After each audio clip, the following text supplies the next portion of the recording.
In other news, the highly pathogenic avian influenza of the H5N1 subtype has been reported in 8 more poultry flocks in the southern state of Nigeria.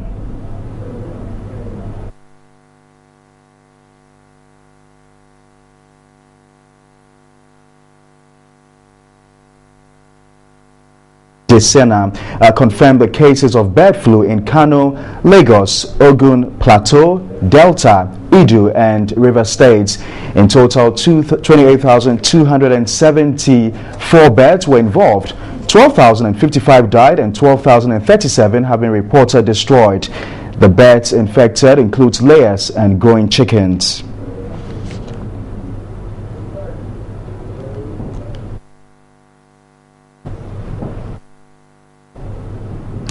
Let's now cross live to Nigeria. We are joined on the phone lines by Eniola Ajayi. She's a journalist with the Voice of Nigeria to bring us up to speed with the latest development. Thank you very much, Eniola. So, the Nigerian Agric Minister has assured the public that the outbreak had not reached a crisis and there is no cause for alarm. But is that really the case on the ground in Nigeria? Right now, just like the Agric Minister said, and the but there's no crisis in the country as we speak. Though we have about 11 states already affected. States mainly Kano, Plateau, Lagos, Delta, Edo River, and just yesterday we were told that 4 states have been affected: Azimo, Jigawa, Gombe, and Oyo State. But even at that, Nigeria has 36 states. So if 11 states are just affected out of the 36 states, we can't say that is actually a crisis. And even 2 days ago, I stayed at a chicken. So I still believe that there is no crisis, just like the minister said. I want to believe that. And Nigerians have a culture of cooking whatever they are eating very well. So that's why we've not had any issue with human casualties. We don't have human casualties as we speak. So as we speak right now, there is no crisis, there is no cause for alarm. And the people are going about their normal duties, and the government is also stepping up sensitization among poultry farmers. There's collaboration as we speak with poultry associations and poultry sellers in markets. And also, the Federal Ministry of Agriculture is collaborating with state ministries of agriculture so as to ensure that there is no situation, the situation doesn't go beyond normal. So that's the situation right now as we speak. So, essentially what you're saying is that there is no crisis, there's no cause for alarm. But generally, what's the behavior amongst Nigerians? Are they shying away from poultry products? What's the general behavior amongst most Nigerians you've been interacting with? Okay, I live in Lagos, and when it started, Lagos State government set up its campaign. But don't forget that when we had Ebola in Nigeria, it came into Lagos, and of course you know what Lagos government did. So when we had the situation in Lagos, Lagos State government set up its campaign, and there was sensitization, regular press briefings and all that. And as we speak right now, among Lagosians, the people still go to eateries. They still, keep their normal chicken, and there is no apathy as far as Lagosians are concerned.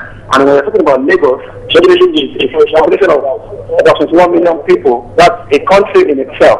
But among Lagosians right now, which is a mix of Nigerians across different divides. So there's no problem, there's no panic among the people.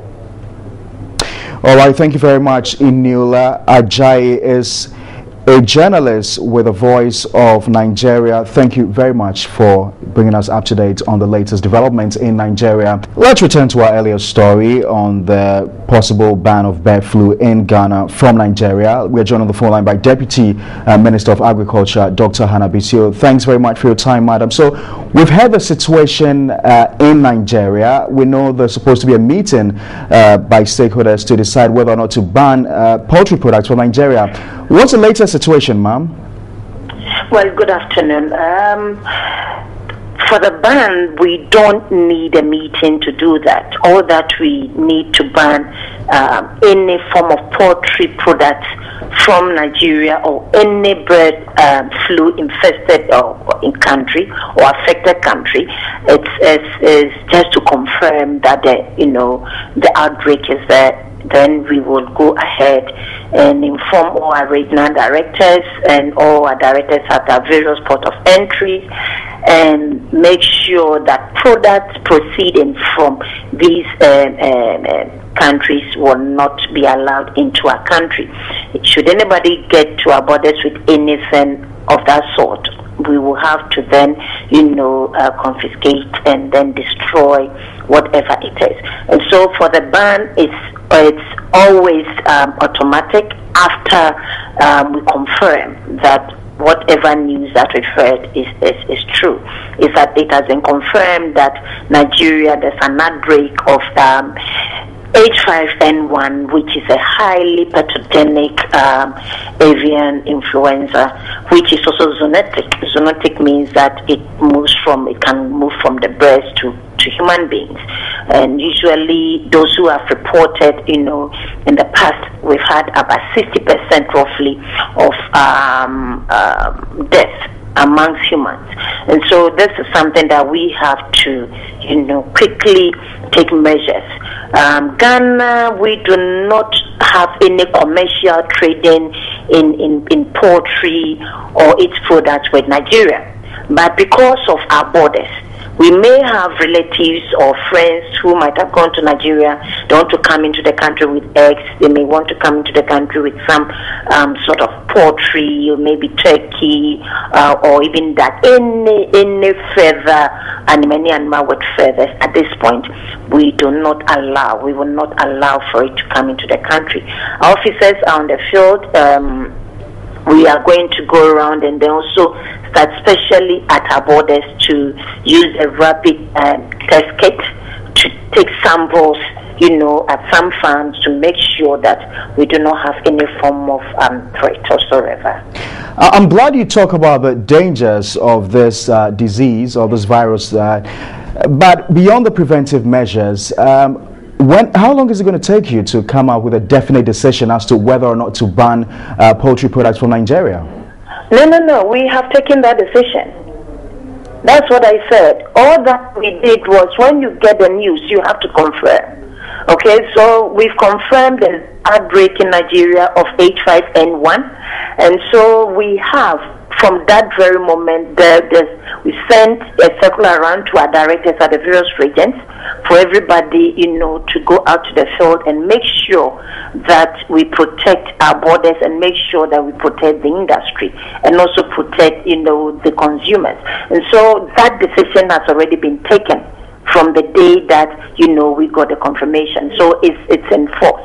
It's not that we are now deciding to do that. But anytime you get the news, you have to confirm. It's been confirmed. And so we are doing that. The other things we are trying to do with our Nigerian counterparts is to find the source of the infection, the source of the outbreak.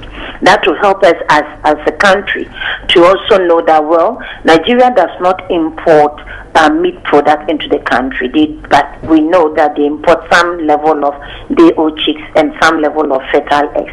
Let us see where they had the outbreak, the birds that are affected, whether they came from another country or the eggs were hatched in Nigeria. This will also inform us and will help us if we are trading in any way with any country where maybe the source of the day-old chicks that they use came from.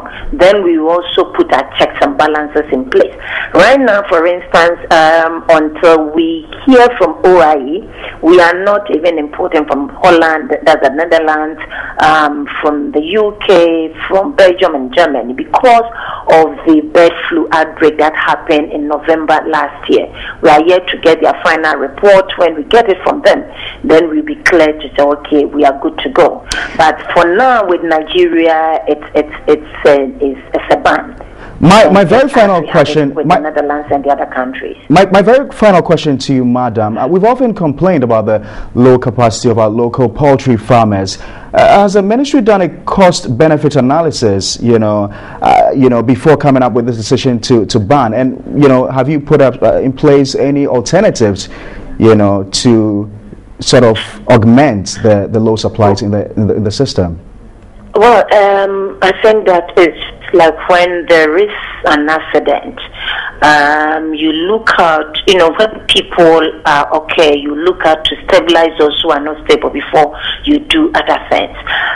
There's an outbreak. So we can't sit down and say, okay, we have to do the cost-benefit analysis before you ban. We can't afford, as a country, to allow this outbreak to come into Ghana. We can't just afford.